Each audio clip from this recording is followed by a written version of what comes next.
Inform human, आप तक सच पहुंचे, यही हमारी कोशिश है। नमस्कार, इन्फॉर्म ह्यूमन में आप सभी का स्वागत है।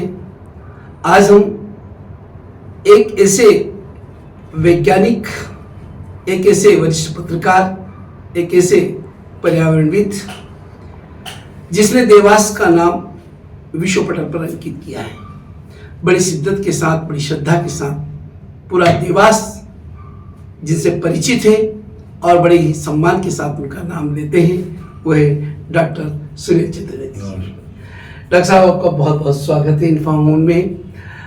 आपने जल तकनीकी वैज्ञानिक के रूप में ख्याति प्राप्त की है और देवास का नाम विश्व पटल पर अंकित किया है। रूप वाटर हार्वेस्टिंग के माध्यम से आज से 25 वर्ष पहले जब देवास की स्थिति ये थी कि देवास पानी से जूझ रहा था, पानी के कारण विकराल स्थिति देवास में बनी हुई थी, उस दौरान आपने इस तकनीकी को निजात किया था।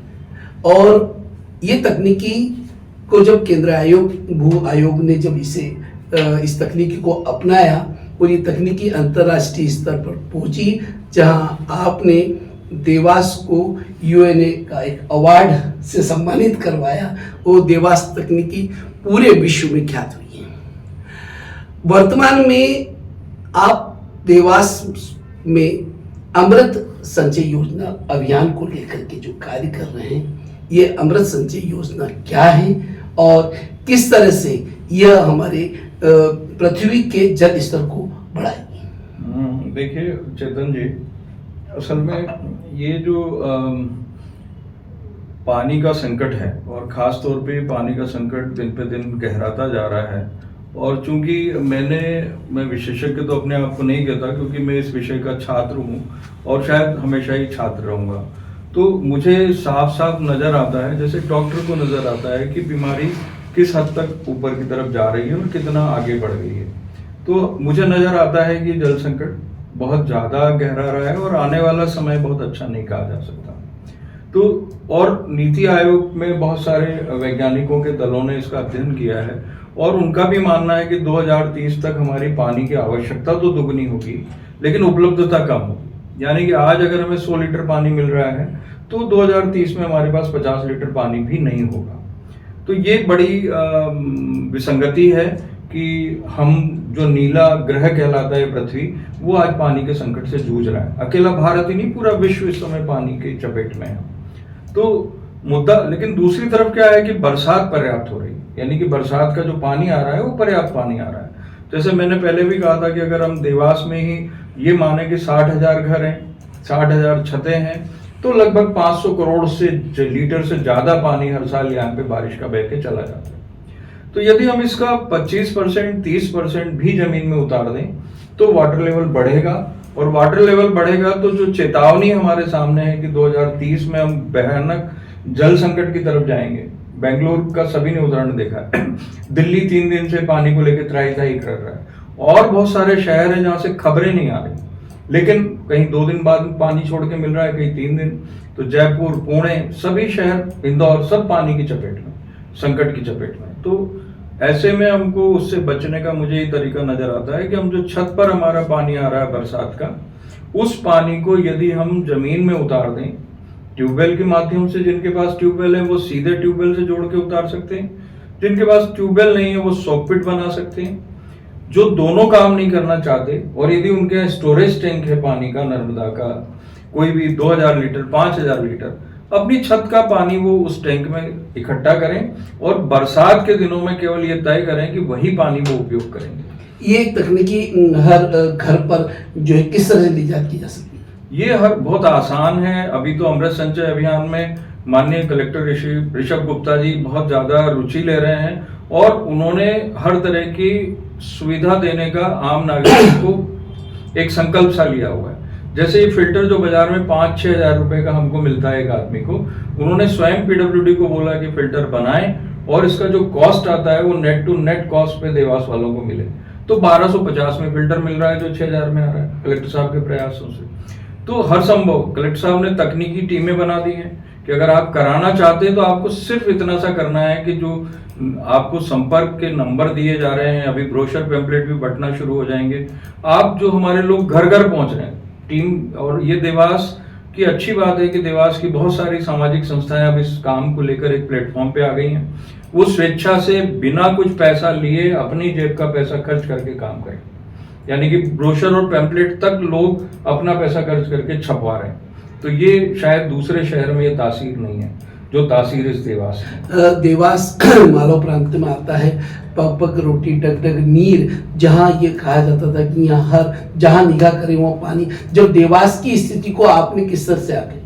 देखिए, इस समय पूरे भारत की स्थिति एक जैसी हो रही है। अब ये कहावतें झूठी हो गई हैं कि जो बात थी शबे मालवा, तो अब न मालवा में वो शबे मालवा है, रात को भी ऐसी चला के लोग सो रहे हैं और गर्मी के मारे परेशान है। तो एक जलवायु परिवर्तन के कारण पूरे दुनिया का परिदृश्य बदला है, सिर्फ देवास या हिंदुस्तान का नहीं, पूरी दुनिया का परिदृश्य बदला है। और इस बदले हुए परिदृश्य में हमारी जवाबदारी बहुत अहम हो जाती है।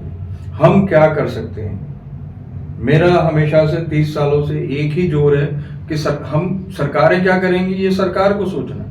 हम क्या कर सकते हैं? जब हम कर सकते हैं कि भाई हम ये पानी छत का, हम 50 लाख का मकान बनाते हैं, 60 लाख का मकान बनाते हैं और इसमें मात्र 4 से 5 हजार रुपए का खर्चा आता है, तो उसके लिए हम क्यों किसी से अनुदान और सबकी तरफ देखते हैं? अच्छा, मतलब जिसके यहाँ बोरिंग है वो तो बोरिंग में डाल देगा, जिनके यहाँ बोरिंग नहीं है, बोरवेल नहीं होने के कारण वो क्या करेगा? नहीं, मैंने पहले भी कहा आपको कि मैंने तो पहले ही कहा कि वो सॉकपिट बनाए अगर उनके पास जगह है।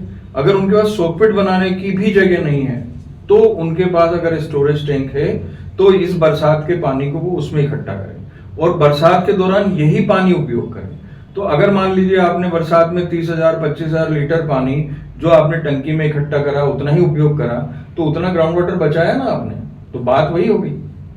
60,000 जैसे अपने देवास में घर है तो उन मकानों में से मेरे ख्याल से 25% मकान जो लोग हैं वो तो अपने आरओ का वाटर पी रहे होंगे। तो इस तरह के वो जो आप कह रहे हैं कि वर्षा के जल को इकट्ठे कर उसको उपयोग में, तो वो कितना कारगर? भाई, हम किसी को भी किसी प्रकार का दबाव नहीं बना रहे। आपके पास नर्मदा आ रही है, आप पीने के लिए वो पानी उपयोग कर लो।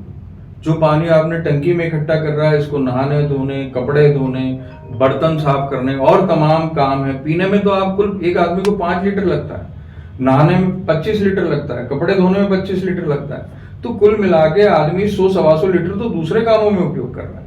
तो पीने का नर्मदा से ले लीजिए अगर आपको ऐसा लग रहा है कि इसमें, जबकि मैं ये कहता हूं कि बरसात से ज्यादा शुद्ध पानी कोई नहीं है। जो हिमालय करके बोतलें 150 रुपए लीटर में बेच रहे हैं उससे भी शुद्ध ये पानी है। फिर भी अगर आपको कोई टैबू है कि नहीं हम नहीं पी सकते, छत का आया हुआ पानी है, तो आप नर्मदा का पीजिए, लेकिन नहा तो सकते हैं इस पानी से, कपड़े तो धो सकते हैं, आंगन तो साफ कर सकते हैं, पोछा लगा सकते हैं, बर्तन साफ कर सकते हैं, तो उतना ही पानी आप बचा लीजिए। वैसे ये तो जल की बात हुई और अपने रूफ वाटर हार्वेस्टिंग की बात हुई है। मैं एक स्पेशल कि आपने साहित्य के क्षेत्र में भी पर्यावरण को लेकर के कार्य किया है। लगभग आपकी 4 उपन्यास हो चुके। मुझे मालूम है कि एक उपन्यास पर आपने काली चाट फिल्म बनवाई, मतलब लिखा था काली चाट। इस समय हम साहित्य की बात न करें। मेरा मतलब ये था कि वही काली चाट जो है आज वो फिल्म अगर लोगों को दिखाई जाए तो शायद ये जो समस्या है अभी वर्तमान में जो है वो समस्या का निजात भी लोगों को कहीं न कहीं जागरूक करेगा। हो सकता है वो, मतलब, लेकिन अभी मेरा फोकस साहित्य नहीं है और मुझे लगता है कि एक साहित्यकार का काम सिर्फ कविता, कहानी या उपन्यास लिखना नहीं है, बल्कि समाज में जो मुद्दे हैं, जिन मुद्दों पर वो अपनी रचनाएं लिखता है, उस मुद्दे के लिए वो क्या कर सकता है, ये ज्यादा महत्वपूर्ण है। तो मेरे लिए आज कोई उपन्यास या कहानी लिखने से ज्यादा महत्वपूर्ण है कि मैं ये काम करूं और अपना समय इसमें लगाऊं, और मैं लगा रहा हूं। देवास की जनता को एक संदेश, मेरा देवास की जनता को मैं क्या संदेश दूंगा? देवास की जनता ने का तो खुद ही अपने आप में एक आदर्श है। यहाँ की जिस तरह से लोग काम के लिए आगे आते हैं और अच्छे कामों में बढ़ चढ़ कर हिस्सा लेते हैं। मैं देश भर के कई शहरों में घूमा और मुझे कहने में कोई हिचक नहीं है कि देवास हमारा जो है ना सबसे ऊपर है। और जो लोगों में जिस तरह की स्वीकार्यता है नए काम के प्रति और जिस तरह से लोग आगे आते हैं, तो यहाँ संदेश की जरूरत नहीं है, बल्कि मैं उनके साथ कैसे चलूं इसके बारे में सोचता हूँ। देवास में डॉक्टर सुनील चतुर्वेदी 60,000 घरों के साथ में है। सुनिश्चित है अमृत संचय योजना, ये जो अभियान है, ये अभियान कारगर सिद्ध होगा। हम सब अपने घरों पर रूफ वाटर हार्वेस्टिंग लगाएं और इस पृथ्वी के जल स्तर को बढ़ाएं, तो सुनिश्चित है कि अमृत संचय अभियान योजना सुनिश्चित सफल होगी। डॉक्टर साहब को बहुत बहुत धन्यवाद। धन्यवाद।